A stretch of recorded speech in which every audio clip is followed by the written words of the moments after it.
Your symptoms can be an important tool in understanding your RA and how it reacts to things like activity, food, stress, and more.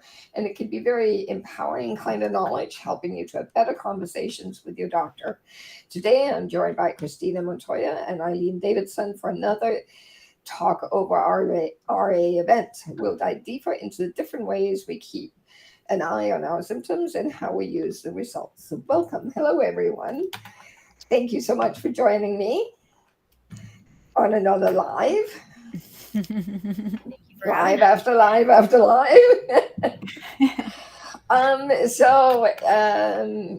Just a reminder, if you're watching this after we were live, please, well, if you're watching this, please leave a comment if you have questions or you want to share your story.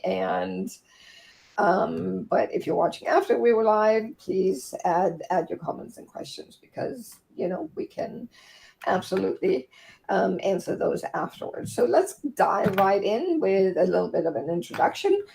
Eileen, do you want to get us off the ground here? Sure. My name is Eileen Davidson, also on the internet I'm known as Chronic Eileen, and I am a rheumatoid arthritis advocate and writer from Vancouver, British Columbia. I volunteer with the Arthritis Research Canada Patient Advisory Board, as well as other research initiatives. And I'm also a writer with Creaky Joints, as Christina and Lena have been on there as well. And I am a mom to an almost 10-year-old. Oh, I see. Christina? I'm Christina Montoya, also known as the Arthritis Dietitian. I've been living with rheumatoid arthritis since my 20s and other rheumatic diseases.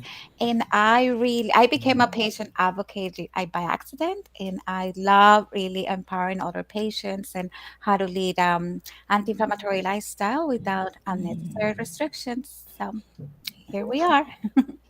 And if you're new to my neck of the woods, I'm Lena Anderson, aka the Seated View. We all have aliases here. I have lived with autoimmune arthritis since I was 4 years old, and I am an author, advocate, and photographer with a focus on living well with rheumatoid arthritis and disability. So here we are, and like I said, today we're going to talk about tracking. And it may on the surface not sound like a terrifically exciting conversation, but it actually can build a foundation that can create a much better life. So, because it involves listening to your body, not something I'm very good at, but I'm learning.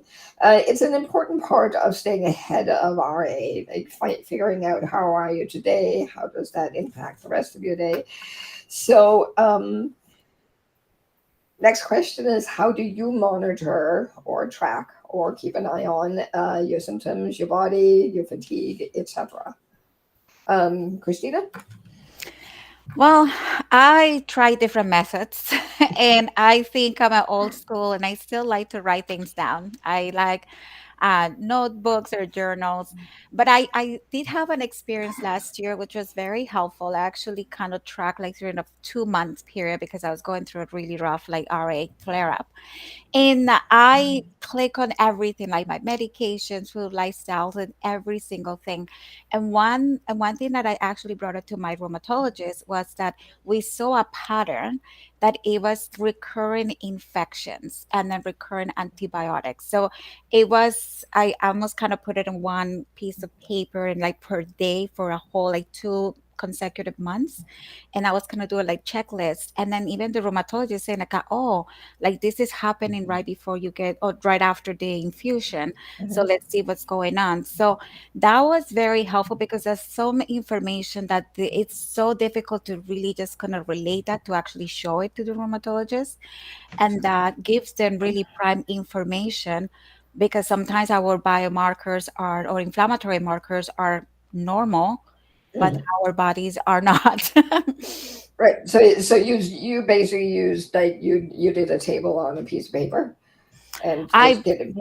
I pretty much did that. I Mhm. have tried the online like operas, and I think I'm still kind of working and trying to figure it out. At some point, it worked too. I actually really like that about tracking the pain levels. and my physical activity. So that's one thing that Mm, I really enjoy. So let's say I have tried both, like to digital and paper. mm, Depends on my mood, I guess. mm. What about you, Eileen? I've, I guess you could say, extensively done some health tracking with my RA. That started in 2019, actually on my birthday. Then I was really new to the Arthritis Research Canada Patient Advisory Board and signed up for one of their studies to see how a monitoring your health with an app designed for tracking rheumatoid arthritis symptoms and a Fitbit would showcase like how your physical activity would interfere with your pain, your sleep, your stress and mood. And I learned so much from that experience, particularly because I could see a number of things. I had just started medications.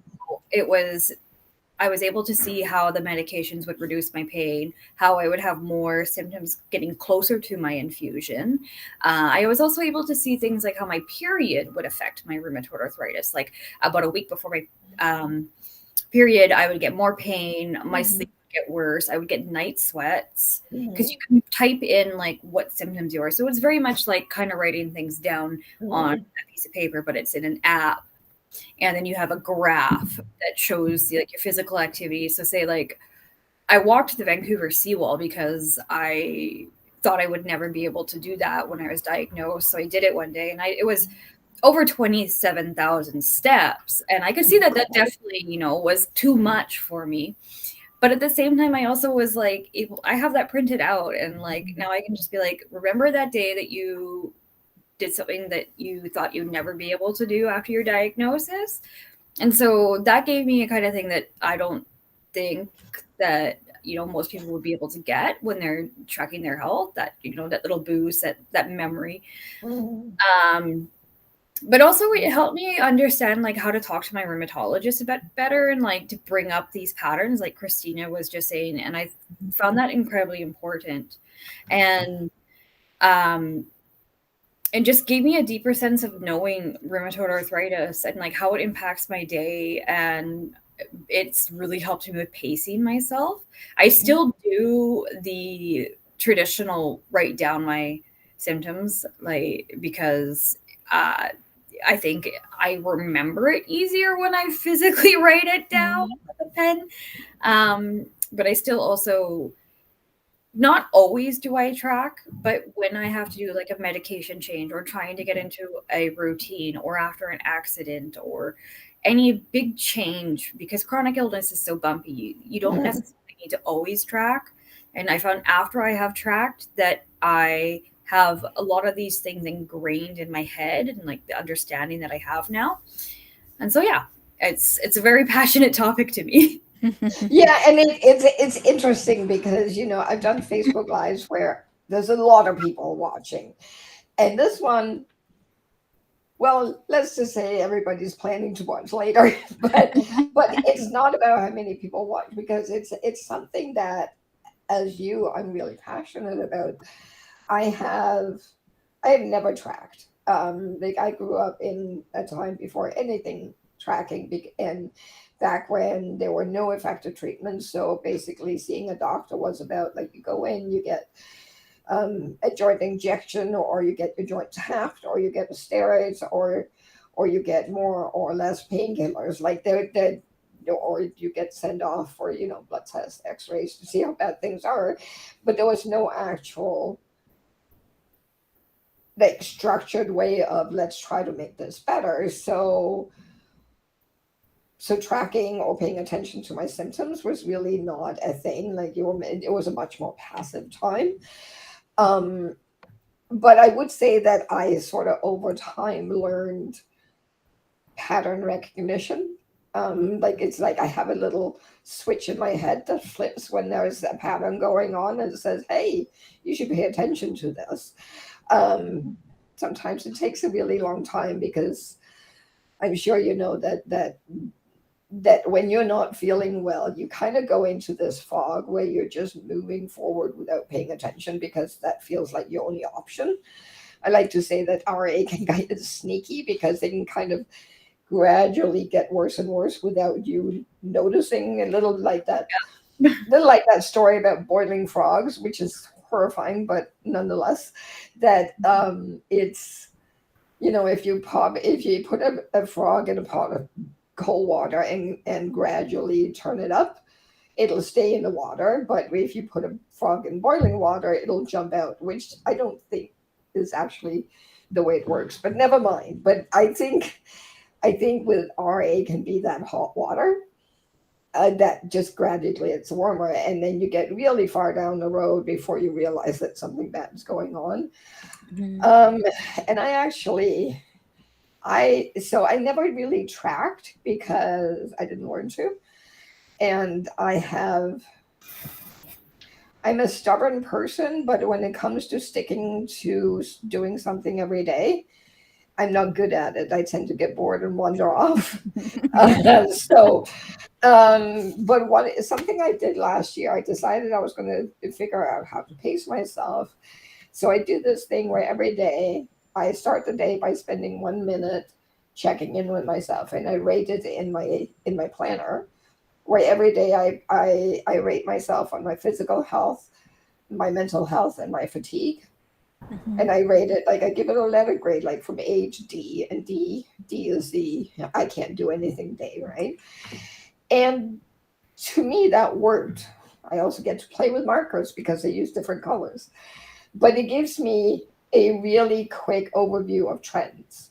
And I think that we have all talked about those patterns and the importance of being aware of patterns. Like you may have a bad day today, but if you have a decent day tomorrow, it's not a problem. But if you all of a sudden see a whole week full of bad days, Mhm. then that can be a prompt to go talk to your doctor or your therapist or whatever. And I found that just having those 3 letters in my planner every day meant that I got to my doctor sooner than I otherwise would have. Mhm. So I think like it's interesting how we're all sitting here. Like it's a topic that we don't talk much about tracking, but we're all sitting here going, "Oh my God, it's the greatest!" Right? Um, Talk about it a lot yeah, because yeah, I've been involved in the research, though. yeah. Well, yeah, but it's interesting how you got introduced to it by research. Mhm. Um, and how did you get introduced to it, Christina? Was it something you just said, "Let me try this," or? I've been trying to think like what happened, what led me to start tracking my symptoms. You know what? I think it was when creaky joints first started doing like their arthritis power and research, and I think I don't know, I participated and I said, this sounds kind of neat, right? Like you're tracking your pain levels, your morning stiffness, or your Mhm, fatigue levels. And I was thinking, what I just want to assess how I'm doing, but I didn't really have a specific kind of goal. I just thought maybe this will be helpful. And then I started reading more about like the research and like the patient reported outcomes, that it's not always kind of represented in all the biomarkers in more in how people the patients are feeling. And mhm, even now it's evolving that it's not just about okay, can you rate your pain from 0 to 10, mhm. right? It's like a, what does that mean? Is it like Yeah. my pain is that I couldn't get up in the morning and even take a Mhm, shower? So that's really what it means. mhm, So, so I can't really. I was gonna long answer, but in reality, I don't remember. But I'm glad. However, I got landed into tracking my symptoms. I think it ended up being a really important tool in managing my RA and maybe predicting some of those symptoms that I know I'm gonna crash. So if mhm. something is wrong, I'm gonna crash. So for both of you, this was not something you discussed, like your doctor brought up. No, No. No.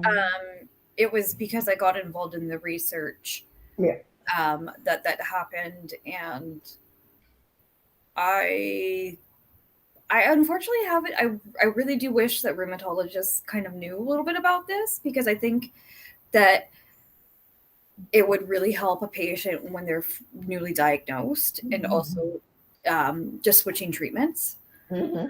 And I think like that information, that those graphs and everything that come through, particularly the Operas app, can be really beneficial to somebody who maybe doesn't speak the same language as their rheumatologist. They can visually see, rather than, visually seeing in blood work how the person is doing, but also visually see in the printed graphs that you can create. And then also just people who don't really know how to speak to their rheumatologist yet, because I certainly had no idea how to talk to my rheumatologist at first, but tracking my health really helped.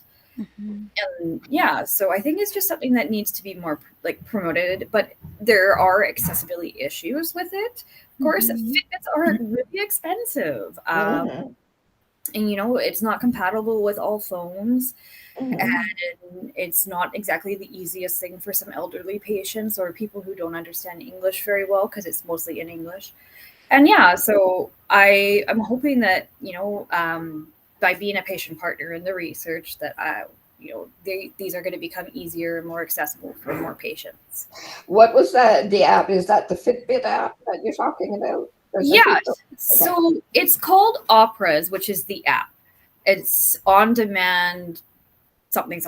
I could never remember the exact name. How do you spell it? Operas, like going to the opera. Oh, okay. Opera. Yeah. And so it's an app that you download, and then you create a profile and connect it with your Fitbit. Or I think you can connect it to your phone as well. But if you use your phone, you're not getting as accurate readings. So the Fitbit, you have to wear, and then that way you can get your sleep tracking as well, which I found incredibly important to kind of see, because I used to be able, when I was younger or pre-RA days, I could sleep for 4 hours and function. And then I discovered, I'm not sleeping good. I used to kind of sleep like this and function easier, but now it's getting worse. I understand things like that. And yeah, so it's the Operas app, and it's FitViz, which is like the connector to it, that kind of syncs it with your Fitbit or whatever tracking device that you were using, I believe. But they have like, I do want to mention that they do have like a team of people that you could email, and they will help you connect it.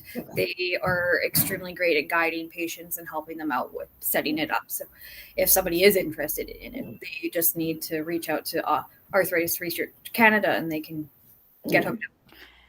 I also think it's important, like this is not if you can't afford a Fitbit, there are other tracking apps, such as I like Arthritis Power, because it uses it anonymizes your data, so it can be used for research. So simply by using it, you're helping out arthritis research. But more importantly, I think it's important to get an app that can compile a report for your doctor that you can share with them, because I think it's human nature to believe actual reports and things that are written down more than someone who says, well, I feel really bad.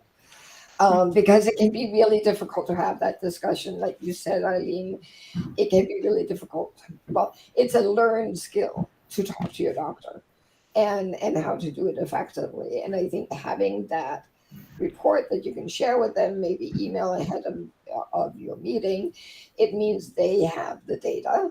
And they can ask questions such as, well, what happened there? And you're not doing well. And I think it gets you to the important part of the discussion first. And I put a link in my in the post for this, or in the description box, because multi-streaming to YouTube as well, to my post about this, where I also talk about talk over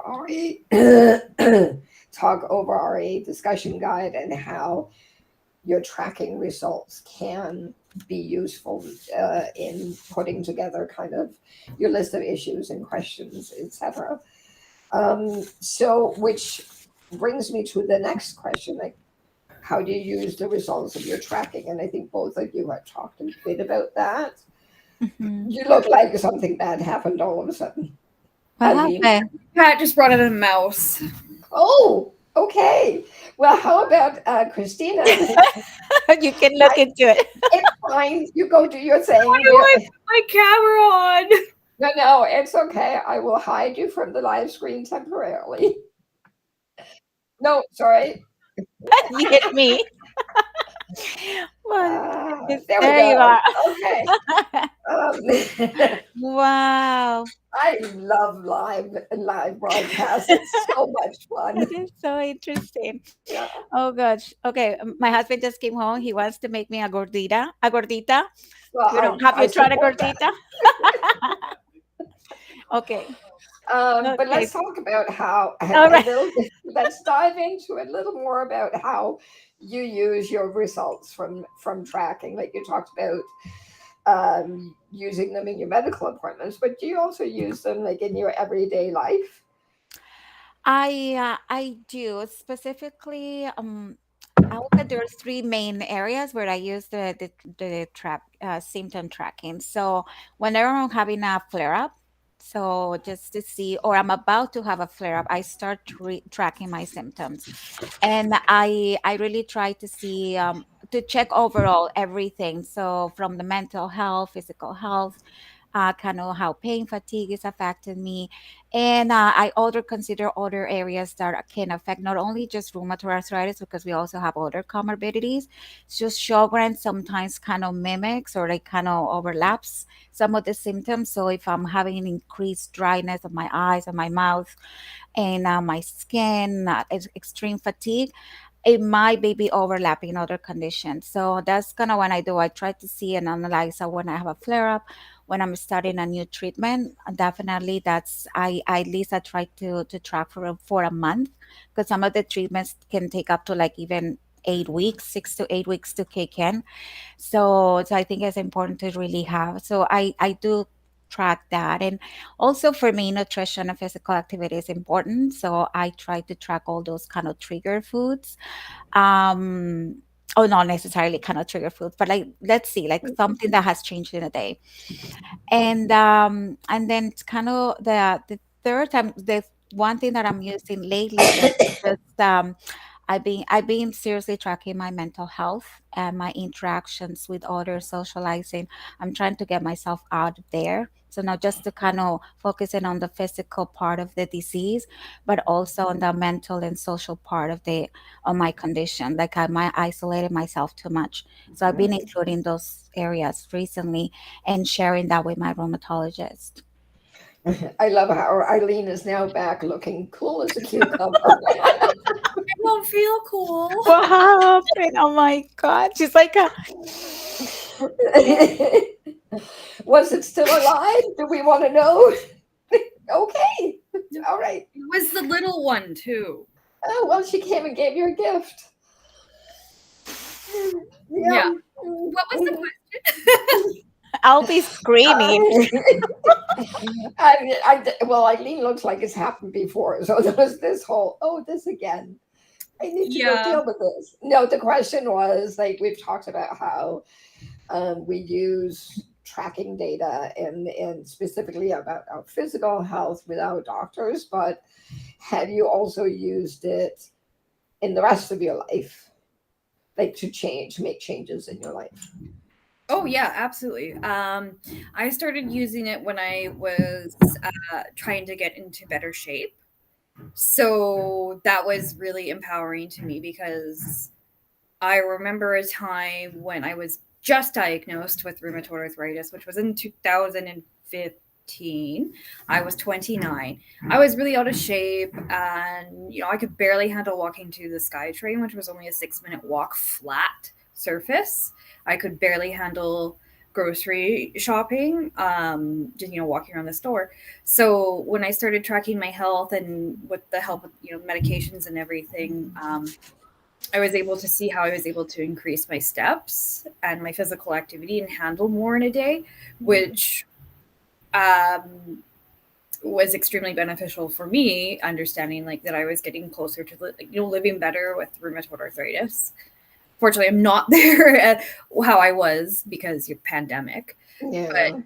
yeah, and like I would particularly look at my fatigue, um, because even if I was being physically active and not necessarily throwing myself into a flare from it, Mm, was I triggering too much fatigue? And then I would also ask similar questions, Christina, is it my comorbidities? mm, So like I've lived with clinical depression, and that can have, I think, just as big of an impact on my day-to-day life as RA, especially with fatigue and like trying to break through that wall of depression that makes you kind of want to just sit there all day and do nothing and wallow in self-pity.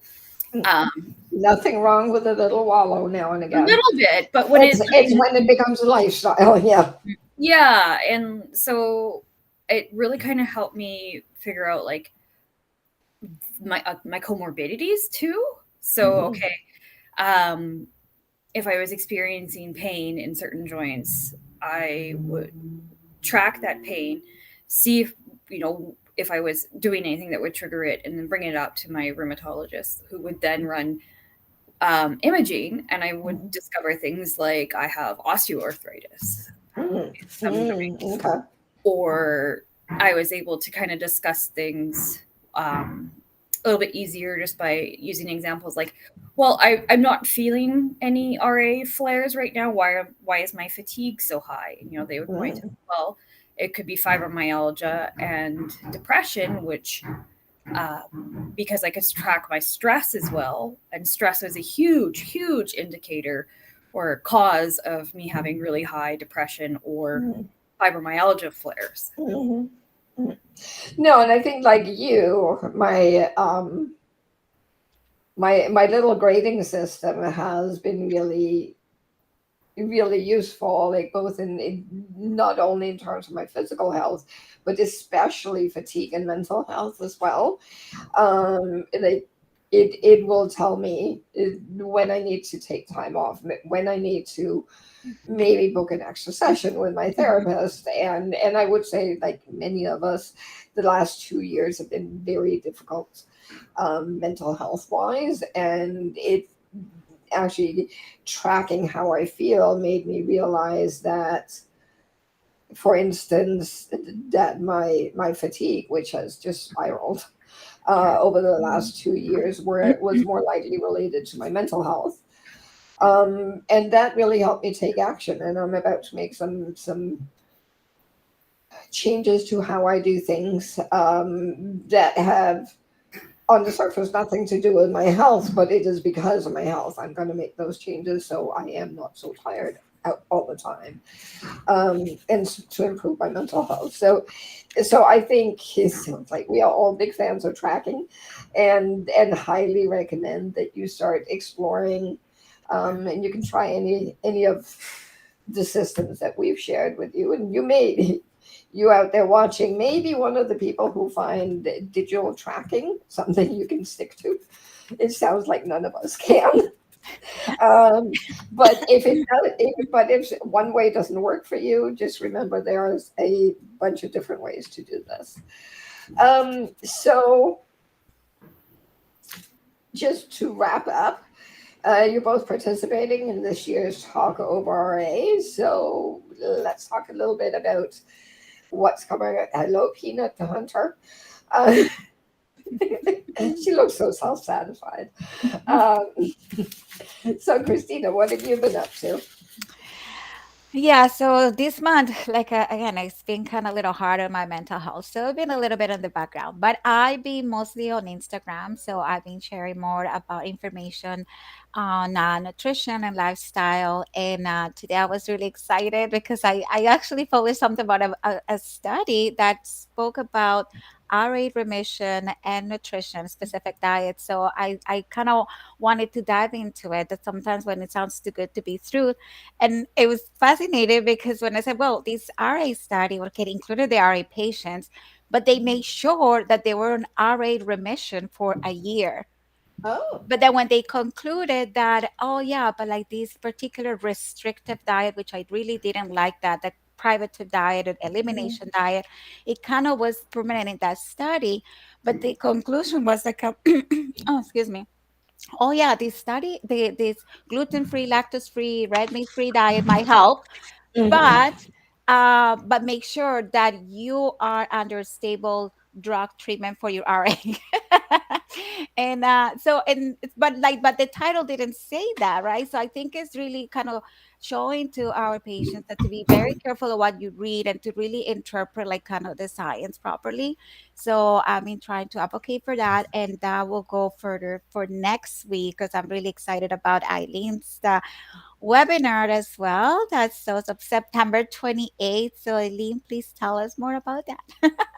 Yeah, so I guess I got bored of writing blog posts this year.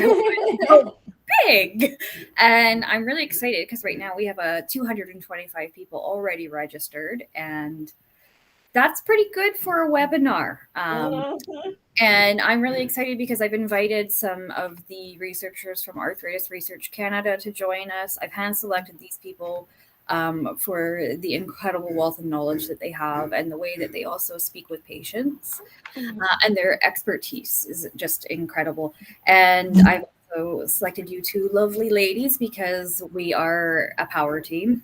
I wanted the Talk Over RA this year to be a bit more interactive and for us to all combine our forces together rather than doing something more separate, because it is exactly that. It's a conversation to talk over RA. It's going to be about what is remission, and also because I realize not everybody can reach remission. There are things that prevent us from getting there to remission. And so I'm just hoping to provide some answers to people that living with rheumatoid arthritis or any inflammatory arthritis, to be honest. Like, it is not just RA. This is and not just Canadians. It's beneficial to anybody across the world. We have people signed up from South Africa and beyond. And so, yeah, I'm going to be an insightful discussion. We're going to be talking a little bit about tracking symptoms with Dr. Linda Lee, the one who invented operas. I have a occupational named Dr. Catherine Backman, and she's incredible, especially when it comes to fatigue, sleep, and parenting with arthritis.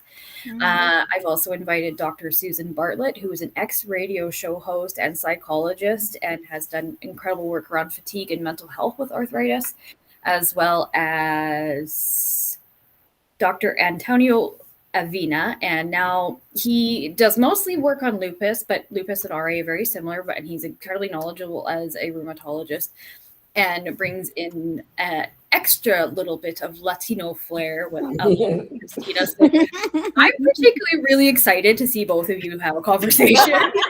I honestly, I had never met him. I was like, who is this guy? And I was like, let's Google him.